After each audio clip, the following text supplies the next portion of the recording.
Hey everyone, this is Karenology. You won't believe the insane drama that just unfolded. Let's get into it. I returned to my hometown with a sense of nostalgia and a plan. After years of working in the oil industry, moving from state to state, I was finally ready to settle down. The land I inherited from my parents had been in my family for generations. It was supposed to be my quiet retreat, a place where I could finally build the home I had always dreamed of. But what I found when I arrived left me in complete shock. Instead of the untouched, sprawling piece of land I had left behind, there were now 10 fully constructed homes sitting neatly in rows as if they had always been there. Lawns were already manicured, driveways paved, and people were living in them. Strangers had moved onto my property, treating it as their own, and no one seemed to think there was anything unusual about it. I stood there in disbelief, my heart pounding as I walked up the freshly built sidewalk. I could hear children playing in one of the backyards, the sound of a dog barking in the distance.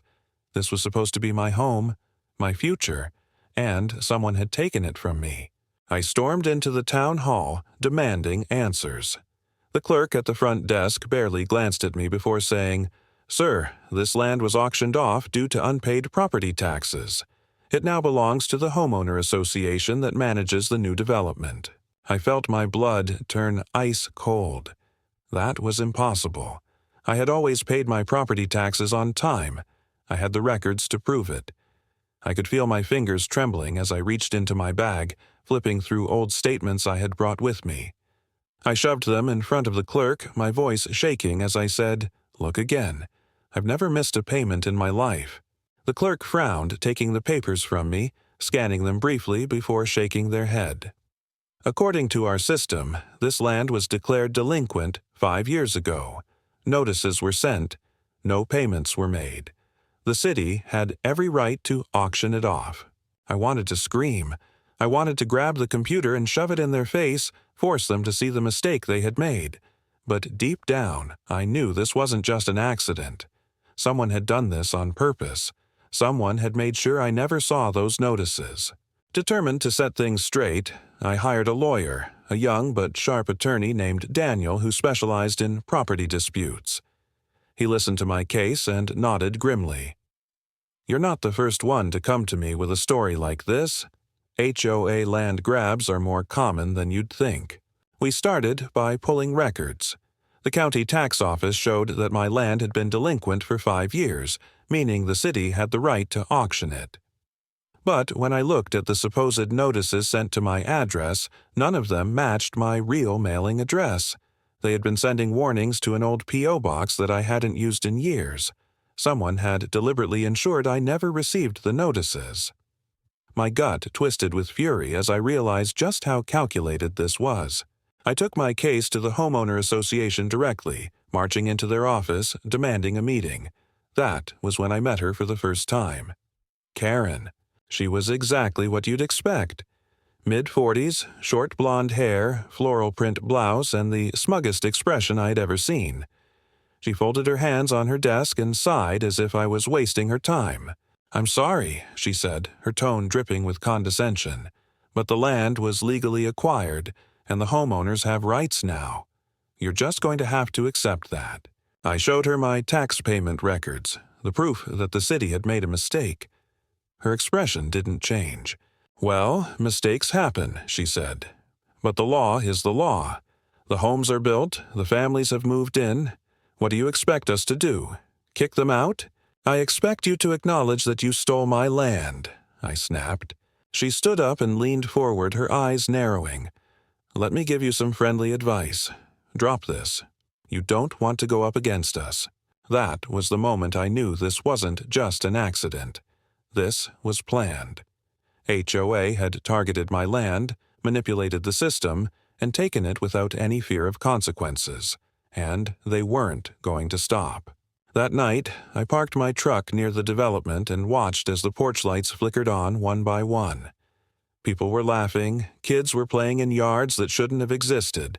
My land, my home-to-be, taken from me. I gripped the steering wheel so tightly my knuckles turned white, rage burning through my veins. I wasn't going to let this slide. If they thought I would roll over and accept it, they were dead wrong. This was war, and I was ready to fight. The next morning, I woke up with a pounding headache and a fire in my chest that refused to die down. The anger from last night hadn't faded. It had only grown stronger. I wasn't going to let these people take what was rightfully mine. I spent the first few hours of the day gathering every document I had: tax records, purchase deeds, even old photographs of my father standing on the very land that now had houses built over it.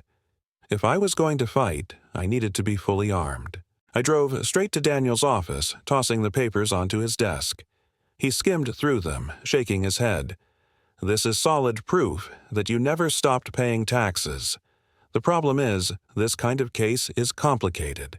Even if we prove fraud, these homeowners are now considered legal occupants. Courts don't like displacing people, even if they got the land illegally. That didn't sit right with me.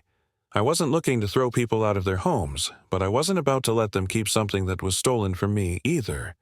I need options. There's got to be a way to undo this." Daniel leaned back in his chair, tapping a pen against the table. "There might be. If we can prove that the city knowingly sent those tax notices to the wrong address, we could file a fraud claim. That would put the entire auction process into question. But it's going to take time. These cases aren't won overnight. I didn't have time. Every day that passed, my land became more of a memory. I needed something immediate. That's when an idea hit me. What if I go to the homeowners directly? Explain the situation, get them on my side. If even a few of them push back against the HOA, it could cause enough pressure for them to reconsider." Daniel didn't seem convinced. "You think they'll just agree to move? They paid good money for those houses. Some of them took out mortgages. You're asking people to throw their lives into chaos." "Maybe, but they deserve to know the truth." That evening, I walked up to the first house. A woman in her 30s answered, a toddler clinging to her leg. "Can I help you?" she asked, glancing at me cautiously. I introduced myself and told her the whole story. I could see the skepticism in her eyes, the way she clutched her child a little closer. "I'm sorry, but we bought this house legally. We had no idea." "I'm not blaming you," I interrupted. "I know this isn't your fault, but you should know what kind of people you're dealing with. If they did this to me, who's to say they won't pull something on you in the future?" She hesitated, looking over her shoulder as if expecting someone to be listening. "Look, I don't know what to tell you. We signed contracts, we've been paying our HOA fees. If this is true, we'll have to talk to our lawyer." That was better than nothing. I thanked her and moved on to the next house, then the next. Some people shut the door in my face. Others listened, but their expressions were blank, unreadable. I could tell most of them were afraid to get involved. As I approached the last house, I heard a voice call out from behind me, "You should stop while you're ahead." I turned to see Karen standing at the edge of the sidewalk, arms folded, smirking. "You think you can turn these people against us? Good luck with that.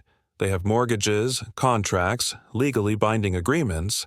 They won't risk their homes for you." I clenched my fists. "This isn't over." She tilted her head, eyes gleaming with amusement. "Oh, I know. That's what makes it fun. I had never wanted to punch someone so badly in my life. Instead, I turned and walked away. I needed another plan. If I couldn't convince the homeowners, I had to find another way to expose the HOA for what they were. And I knew exactly where to start. The city archives. If there were any irregularities in how my land was auctioned off, the records would show it. The next morning, I drove downtown to the records office, my pulse quickening with anticipation. If I found proof, I'd have leverage. I walked up to the counter, requested all documents related to the tax auction of my land, and waited. The clerk returned with a thick folder, dropping it onto the counter with a bored expression. I flipped it open and felt my stomach drop. There it was, the original deed transfer. But something was wrong. My signature was on the document, but I had never signed it. A forgery. Someone had faked my name to make the sale look legitimate. My hands trembled as I took out my phone and snapped pictures of every page. If I could prove this was fraudulent, the whole sale would be invalidated. I had them. Now I just had to decide what to do next. I sat in my truck outside the records office, staring at the photos of the forged deed on my phone. My signature, perfectly replicated, but I had never put pen to paper on that document. Someone had gone through serious effort to make it look legitimate. My mind raced as I considered my next move. This was solid proof that my land had been stolen, but proving fraud in court would take time, something I didn't have. I needed more. I needed undeniable evidence that would turn the tide in my favor, and I had an idea where to get it. That night, I parked a few blocks away from the homeowner association office. The building was small, a single-story structure with tinted windows and a security camera mounted above the door. The place would be locked up tight, but I had no intention of breaking in. I just needed to see who came and went. If there was corruption here, someone had to be pulling the strings, and I wanted to know who. I watched as Karen left just after 8 p.m., laughing into her phone as she locked the door behind her. She didn't seem the type to handle the dirty work herself, which meant there had to be someone else involved. The next morning, I went back to Daniel's office, laying out the forged document in front of him. His brows knit together as he examined it. "This is bad," he muttered. "If this is real, then you have an airtight case." But proving intent? That's a different battle. The city isn't going to want to admit fault. I leaned forward. What if we found out who submitted this? Someone had to push this through. There's got to be a trail. Daniel exhaled, considering. The county office should have records of who signed off on the sale. It'll take some digging, but if we can tie it to someone in the HOA, that changes everything. We spent the next 2 days sifting through paperwork. The deeper we dug, the more twisted it became. Multiple sales had been approved under dubious circumstances. I wasn't the only victim. Other properties had been snatched up through the same process, all leading back to the HOA. And there, stamped at the bottom of one crucial document, was a familiar name, Karen's. My stomach clenched. She wasn't just involved, she was orchestrating the whole thing. That evening, I returned to the neighborhood that had once been mine. I knocked on the door of the man I had spoken to before, Dan. He opened it cautiously, eyes wary. I held up the file. "You might want to see this." He hesitated before stepping aside, letting me in. As I laid out the evidence, I watched his expression shift from doubt to anger. "They lied to us," he whispered. "They told us everything was legal." I nodded. "And if they did this to me, what's stopping them from doing it to you next?" Dan ran a hand through his hair, pacing. "If this gets out, people are going to panic. They could void our contracts, force us out. That's exactly what they want you to think. But if we fight this together, we can expose them." Dan looked at me, then at the documents. His jaw tightened. "I'm in. What do we do next?" The next few days were a blur of preparation. I reached out to the other homeowners, sharing what I had found. Some refused to believe it, clinging to the idea that their homes were secure. Others, like Dan, saw the writing on the wall. Together, we gathered as much information as we could until we had a full picture of how the HOA had manipulated the system to steal land and profit from illegal sales. Then we went public. The local news station agreed to cover the story. On the night of the broadcast, I stood in front of the HOA office with a reporter, cameras rolling. I laid out every piece of evidence, showed the forged documents, the fraudulent approvals, the pattern of corruption. Karen's name was there for everyone to see. The fallout was immediate. Calls flooded into the city offices. Homeowners demanded answers. Investigations were launched. And Karen? She disappeared from public view. But I wasn't done yet. I knew she would try to weasel her way out of this. It was time to finish what I started. This wasn't just about my land anymore. This was about justice, and I was going to make sure they all paid for what they did. The moment the news report aired, everything changed. The calm, controlled illusion that Karen and the HOA had built around their fraudulent operations shattered overnight. Homeowners were in an uproar, demanding accountability.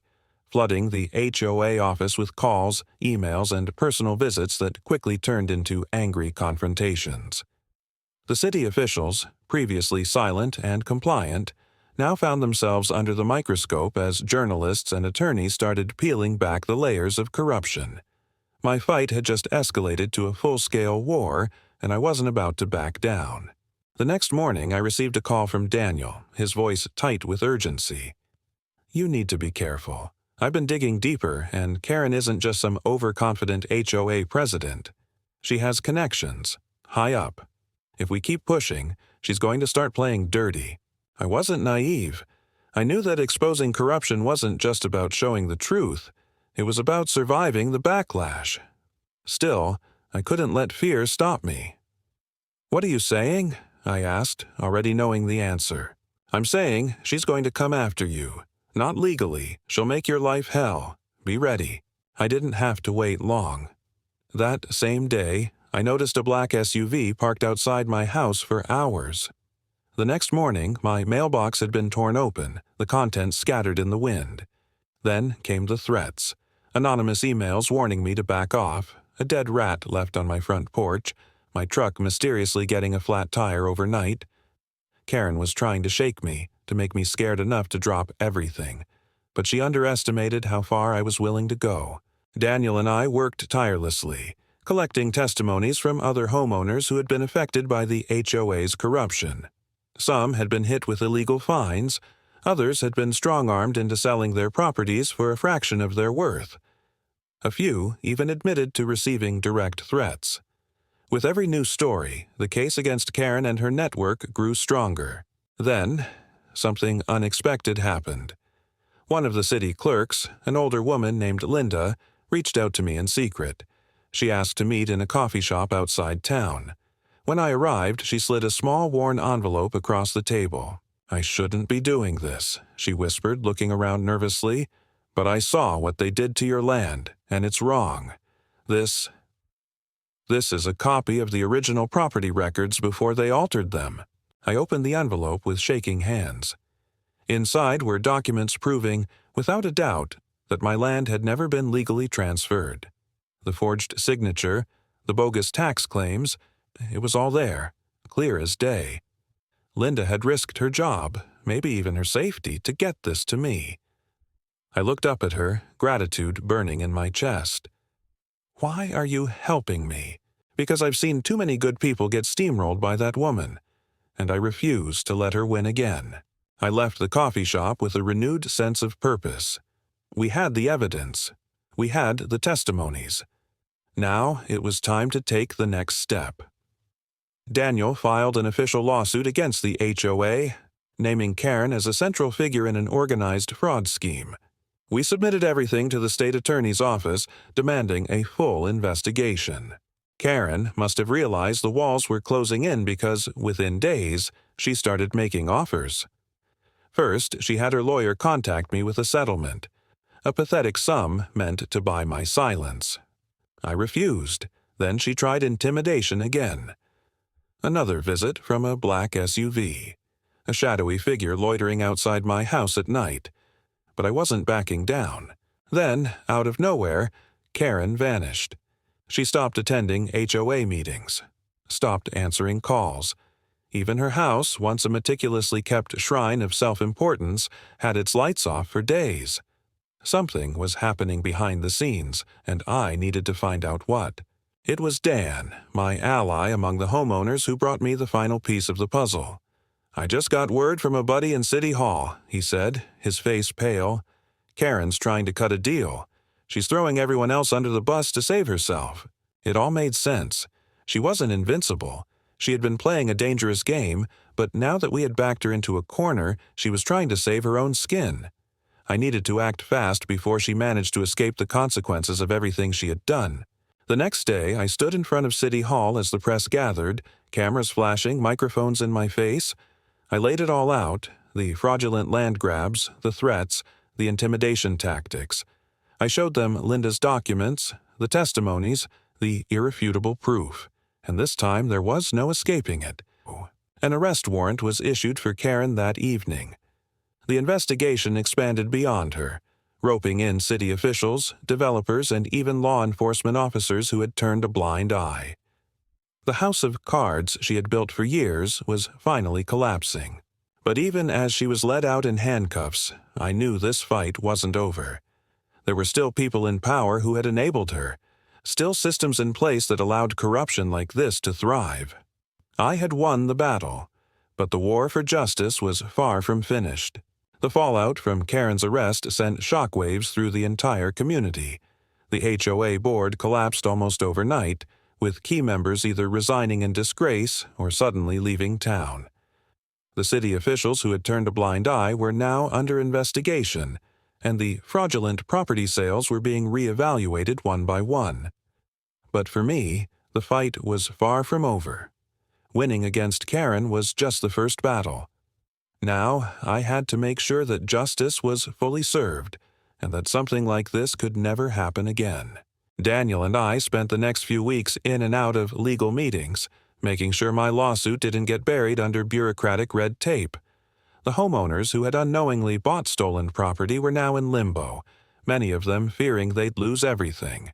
Some had been cooperative when I first exposed the HOA's fraud, but others had been hostile, unwilling to believe that the organization they trusted had tricked them. Now, those same people were desperate for help. I wasn't about to turn my back on them, not when we all had a common enemy.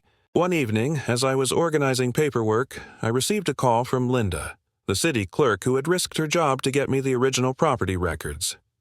"You need to come down to the city archives," she said, her voice urgent. "There's something else you need to see." I arrived within the hour, and she led me into the back room, past rows of dusty filing cabinets. She handed me a thick folder labeled Restricted, Internal Review. These are internal communications between the HOA and city officials. I don't know how deep this goes, but I think you'll find what you're looking for in here. Flipping through the pages, my pulse quickened. It wasn't just my land they had stolen.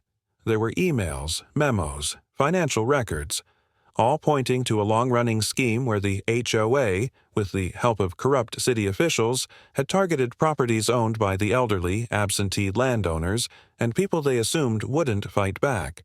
They'd intentionally reroute tax notices, manipulate public records, and hold sham auctions to make everything look legitimate. Karen had just been the face of the operation. There were bigger players behind her, people who were still free.